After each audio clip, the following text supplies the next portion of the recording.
Hey guys, I'm Paul Harrell, and this is my podcast, What the Hell. Today is a really special episode. I have been so excited and looking forward to doing this one for several weeks now. I really am excited. Like, this one is going to be fun, illuminating, eye-opening, and maybe even a little shocking. And I just about guarantee that almost everyone listening is going to learn some very deep truths that you had no idea of. But today we are still asking the question, is Jesus God? So naturally, asking if Jesus is God, we're going to talk about lights. That's right, light. And I don't mean light as in photons, which is how in our modern understanding of the world and the universe is how we typically understand and see light. But we are not going to get into the specifics into the science of photonic energy clusters beaming across the vacuum of space at 670,616,629 miles per hour, crashing into our atmosphere, reflecting and refracting into our corneas, allowing us to see light. We're not going to talk about that. But believe it or not, what we are going to talk about is much, much more than that. You might be still surprised to find out that the phrase Jesus is God does not exist within the pages of your Bible. It's just not in there.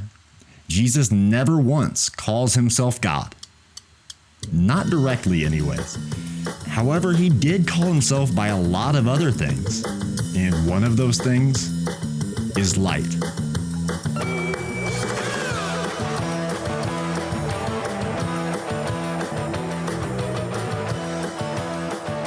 In John 8:12, Jesus said, I am the light of the world. Whoever follows me will not walk in darkness, but will have the light of life.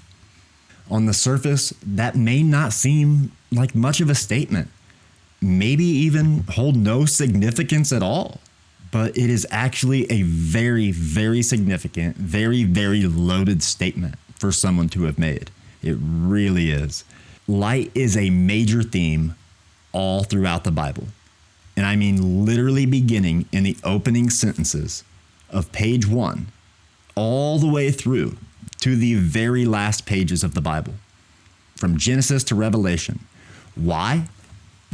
Why is it so important? What makes the claim of Jesus being light, the light of the world, what makes it so significant? Well, just like every single other theme in the Bible that we have talked about, are talking about, and will talk about, every single one is a direct hyperlink back to the first pages of Genesis. Every single one.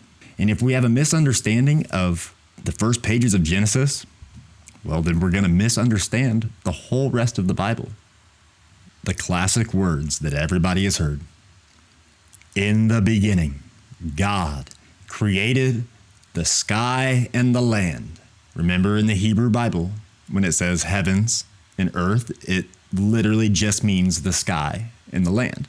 So in the beginning, God created the sky and the land. The earth was without form and void, and darkness was over the face of the deep. And the Spirit of God was hovering over the face of the waters. So we can easily gather from what we just read right there that there was no light, right? But there was darkness. We know darkness to be the polar opposite of light, the complete antithesis of one to the other. And a lot of us, when we hear dark and light, we instantly tend to think of good and evil, right? In the New Testament, the Apostle Paul, he took to that and he amped that up a great deal. The idea of there being spiritual forces of light and dark, of good and evil. Now, I know and have heard of a lot of people who hold the view regarding darkness that what the author of Genesis and what the Apostle Paul wrote about are two completely different things, two totally different worlds. That Paul is talking about an unseen realm of spiritual forces, and Genesis is just simply referring to a literal lack of light. Now, my personal views on this has actually changed over the course of time, and it has changed due to studying the scriptures, but especially from learning the ancient Hebrew language. This has been key. Now, ancient Hebrew is the original language that the Hebrew Bible, or the Old Testament, as we refer to it as, that's the language that it was written in. I used to lean more towards the literal side of this, more or less viewed this paragraph in Genesis as just talking about darkness, a lack of light, thought of it nothing to do with evil or spiritual darkness, the things that the Apostle Paul writes about in the New Testament. Let's learn a little ancient Hebrew real quick, shall we? Let's focus on verse number 2. First, let's read it in English, and then we're going to read it with some ancient Hebrew keywords and see where that takes us. In English, chapter 1, verse 2 says, "The earth was without form and void, and darkness was over the face of the deep, and the Spirit of God was hovering over the face of the waters." Okay, we've all heard that before, right? Makes sense. Doesn't seem like there's any demonic or evil or spiritual forces of darkness and unseen realms going on there, right? It seems like it's probably just talking about it being dark, there being a lack of light. Let's add a few ancient Hebrew words to it and see if we get a different vibe coming from this. In Hebrew, it says the Eretz, the land, was tohu wavohu, which is a cool little rhyme there. Tohu wavohu means waste or desolate, desert or worthless. And the koshek, which is the Hebrew word for darkness, it doesn't just mean it's dark outside. It literally means misery, destruction, death. Koshek was over the face of the Tehom, which is the abyss. In English, it just says over the face of the waters. Okay, water, it can be dangerous, but water's cool. You know what I mean? Water's chill. But this, the Tehom, it calls it the abyss, the deadly, surging, dark waters. The anti-creation is how it's looked at in ancient Hebrew. So wow, like that's two totally different sentences there, painting two totally different pictures. One's not so bad. One, God is he's making stuff, right? And it seems just pretty chill. And it's pretty crazy and powerful that God is doing these things, but it just seems like, okay, good. However, you read it in ancient Hebrew and it has a whole nother vibe going with it. And it's very dark and paints an entirely different picture. So again, the Eretz was tohu wavohu, and the koshek was over the face of the Tehom. Though it may not be talking about the darkness in the same exact words that the Apostle Paul uses, it is most definitely talking about it in the same way. You can clearly see all of those words that are used have a very dark, very negative, very evil connotation to them, right? Much more than what is implied by our English words that are used in their place. And this is one of many, many cases that our English translations come up short. Now, don't get me wrong. Our English translation isn't wrong necessarily. There's no scandal here. They're not wrong. Our English translations are great. They really, truly are. It's pretty amazing the job they've done on our modern English translations. So they're not wrong, but they just don't do it justice as to what the original Hebrew authors were trying to convey. It does not even come near getting the same point across in English as it does in the original language. The author here clearly used very very careful, very intentional language in order to depict the scene in the most dark, the most evil, the most deadly, the most negative way possible. That's very clear. And this is what has led me and many others, most others in the scholarly Bible nerd world. It is what has led us to hold the view that the darkness, both that this author and the Apostle Paul were writing about, are in fact one and the same. And that is a conclusion that I would have never come to without learning ancient Hebrew. It's so vitally important, so important. And I'm not saying that you all need to go enroll in school right now and study an ancient dead language. I'm not saying that. But when it comes to properly understanding the scriptures, it is completely invaluable to know at least a handful of 20 or 25 key Hebrew words that show up time and time again at key places throughout the Hebrew Bible. It will help you to understand everything so much better in places where our English translations, again, aren't wrong. They're not misleading you. It just doesn't do it justice. It's a different language from a different time, from a different part of the world. And that's just how it is. But it's invaluable to have a handful of those key words on deck so you can properly understand the scriptures. So the eretz was tohu wavohu, and the koshek was over the face of the Tehom. God said, "Let there be light." And there was light. And God saw the light and saw that the light was good. Who's called good?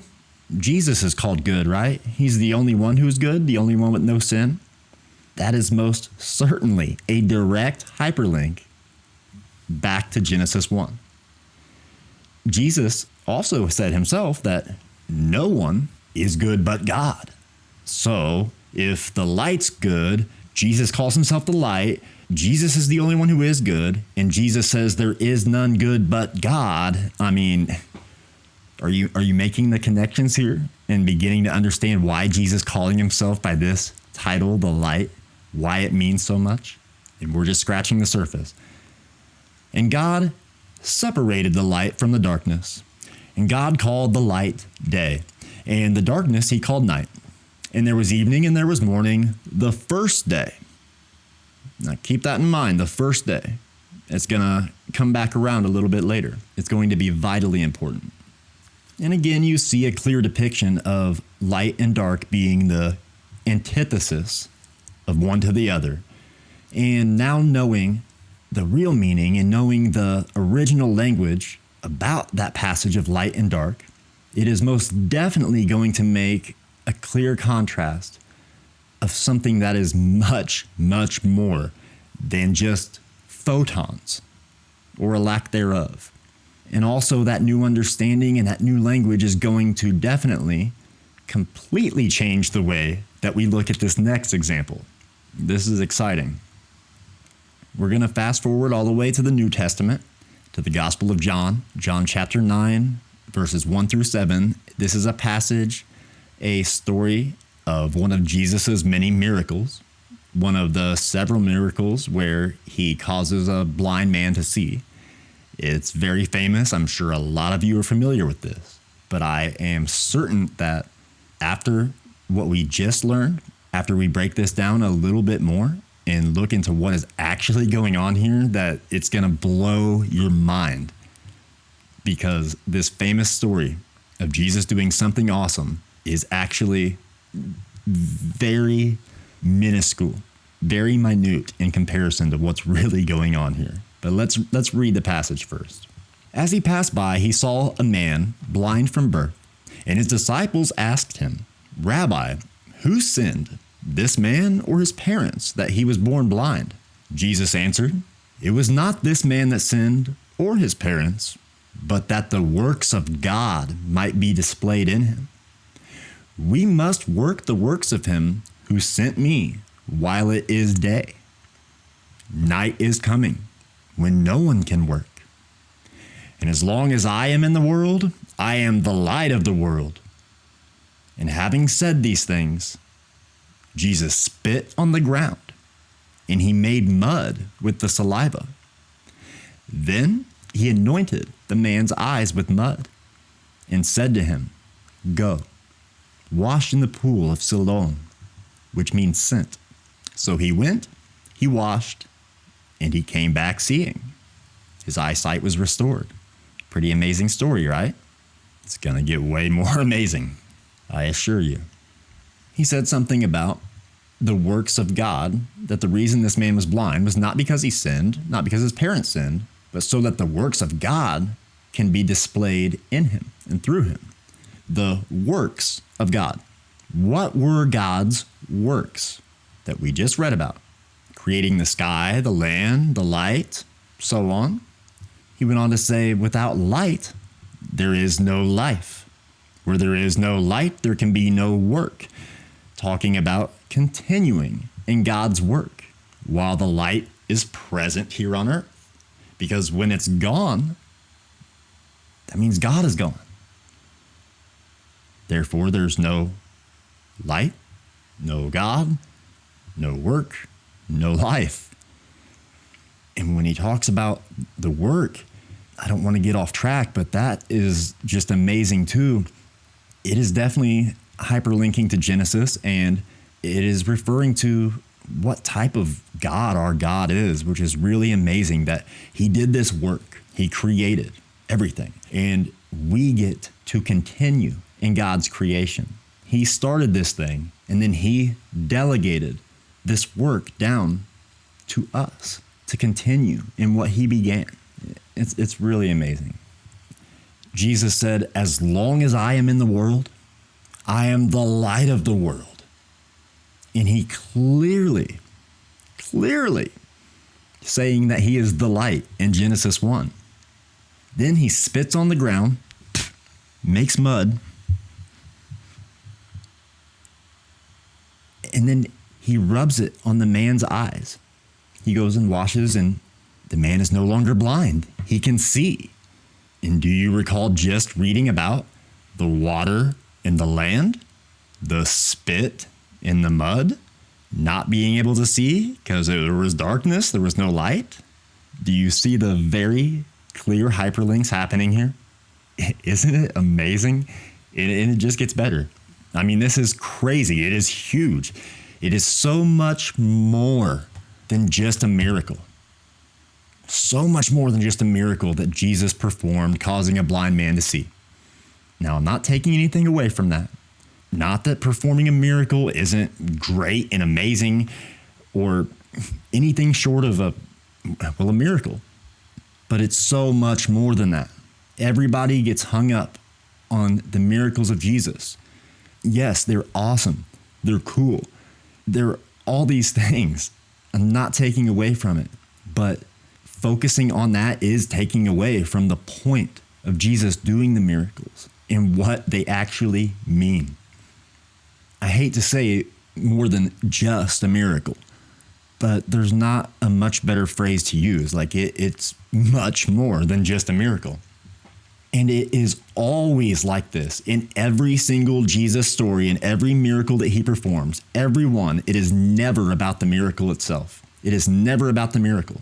And that is why I really like the way that the author of the Gospel of John writes, because he doesn't call them miracles at all. The other three gospel writers do. John, he refers to them as signs. Signs, which actually are another hyperlink to Genesis 1. And we will actually talk about that in just a second. So keep that in mind. But a sign always, what does a sign do? A sign points to something, right? Here's an example that I like to use a lot. And I'm kind of proud of this example, and I've used it a bunch of times. Say you are in a commercial building. In any commercial building, there's always going to be a set of doors, right? And just above those doors, there's going to be an exit sign. It's usually a rectangle with illuminated red letters that says exit right above the doors, right? Everybody knows what I'm talking about. And we all know that the sign isn't the thing. You can't leave through the exit sign itself, right? The sign is the thing that points you to exit through the door. It points to the thing. The sign isn't the thing. The sign isn't the point. The sign points to the thing. In the same way, it's not about the miracle or the sign, as John uses in his gospel. The miracle is a sign that points to the thing. And the thing is Jesus. It's never about the miracle. It's about the miracle maker. And that's what the miracles do. They are signs that point to the miracle maker. And there's more. Speaking of signs, let's go back to Genesis 1 real quick. And God said, "Let there be lights in the expanse of the skies to separate the day from the night, and let them be for signs, and for seasons, and for days, and for years, and let them be lights in the expanse of the skies to give light upon the earth." And it was so. And God made the two great lights, the greater light to rule the day, the sun, and the lesser light to rule the night, the moon, and also the stars. And God set them in the expanse of the skies to give light on the earth, to rule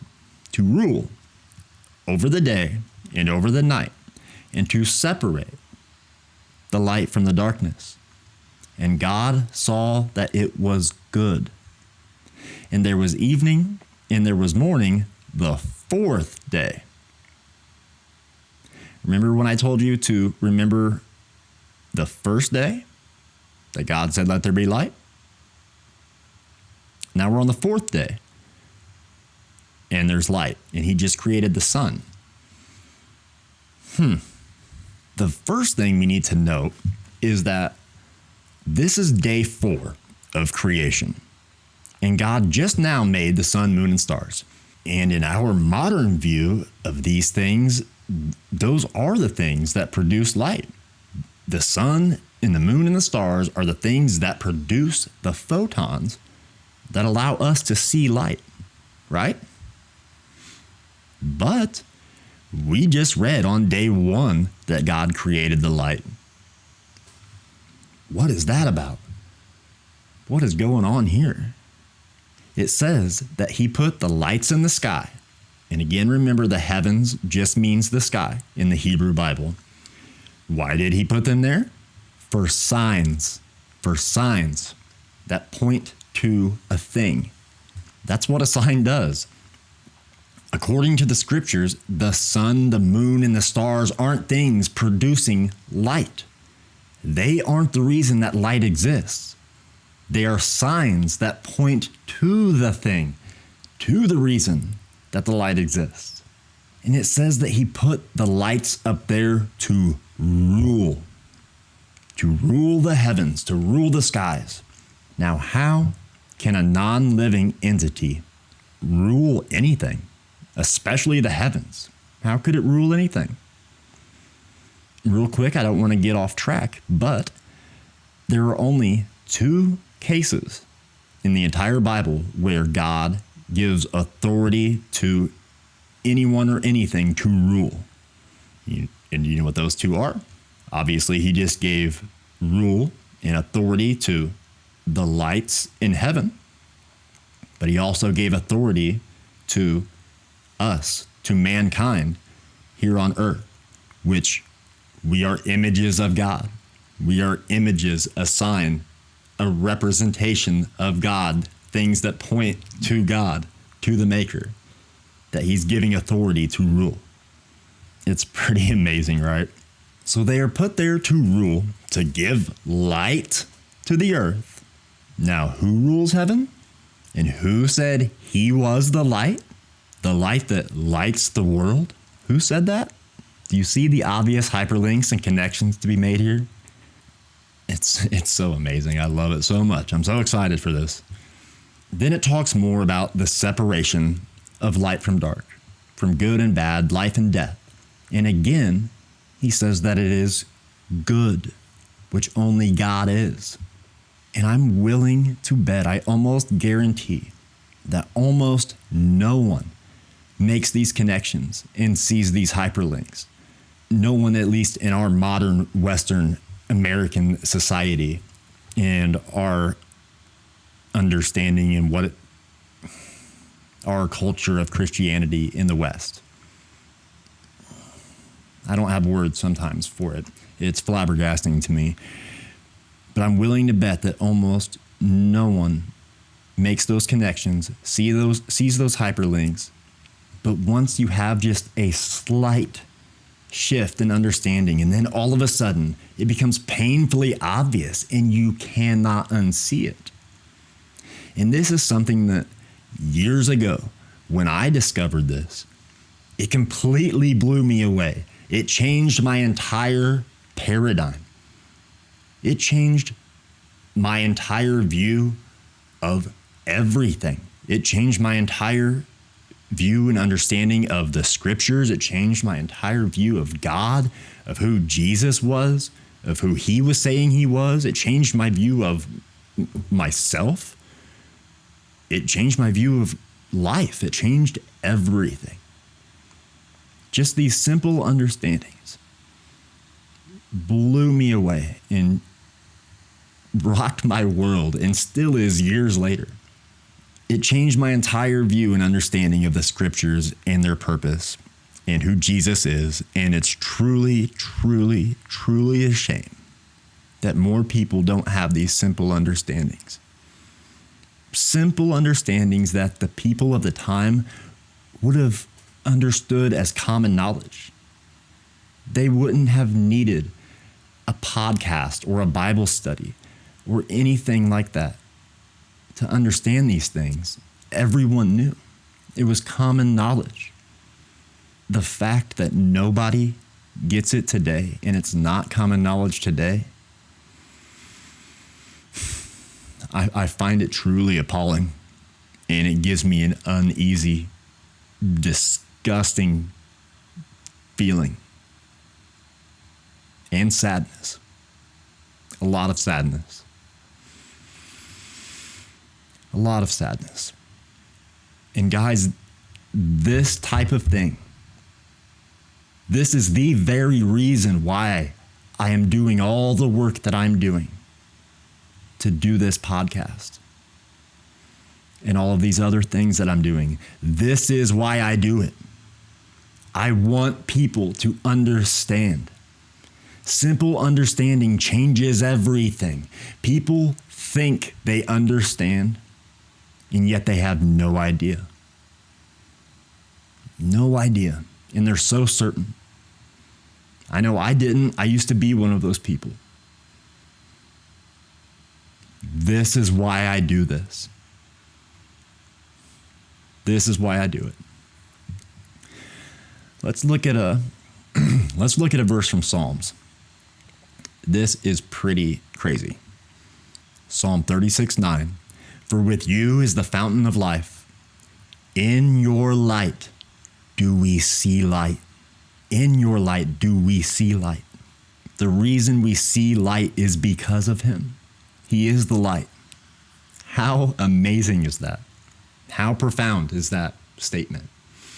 And I like to use this example of Psalm 36 to illustrate the unification and the cohesiveness of this same idea that is found all throughout the scriptures, not just on page 1 of Genesis, and not just in the example of Jesus at the end of the Bible and biblical storyline, but there's one smack dab in the middle of the Bible and the biblical storyline in all three examples in Genesis 1, Psalms, and Jesus.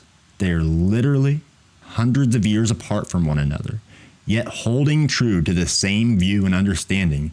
And that same view and understanding held true and was common knowledge for hundreds, if not thousands of years. When did it fall apart for us? When did it fall apart? And how it happened, I'm not sure. I'm not sure if anybody knows exactly where it all went wrong. But it went tragically, tragically wrong.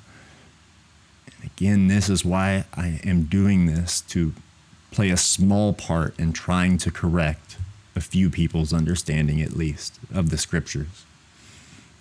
Last but not least, to wrap things up, definitely not least, back to the New Testament, Gospel of John.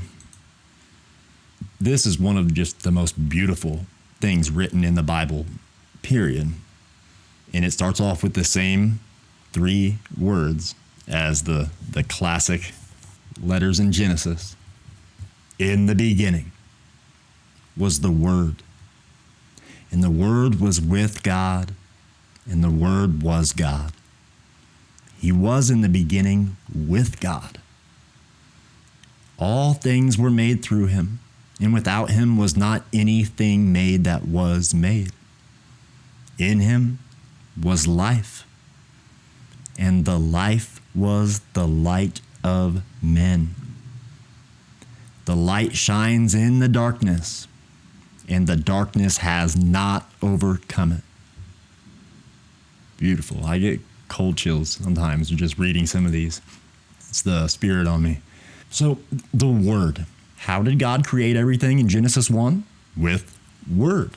He spoke, and it was so. It says he was in the beginning with God, that he was life. We just went over a couple episodes ago, just had a whole episode about Jesus being the life. He is the life that gives life, and is the light that gives light, and without either one, there would be no life. The light shines in the darkness, and the darkness will not overcome it. Clearly, he's talking about more than just literal light and photons, or a lack thereof. Clearly. Well, I hope this has been illuminating. Light pun intended. And I'm not going to say it. I'm not going to say it because Jesus didn't. The biblical authors didn't. So neither will I. I will leave to you to form the conclusion from what all this is saying. However, now knowing the things that we now know in our new understandings, I think it's difficult, to say the least, next to impossible even, I would go as far to say, to have these new understandings and come to any other conclusion than the exact conclusion as to who Jesus is saying he is. But I'm not going to say it. I'm not going to do it for you. You got to take that last baby step. And I'm not saying anything of my own accord. I'm not saying anything of my own opinions. I'm not saying anything new. I'm not giving any new information. This has all been there for a very long time. I just simply hope that I have helped you to get to a point where you can understand what he did say, and understand what he said meant.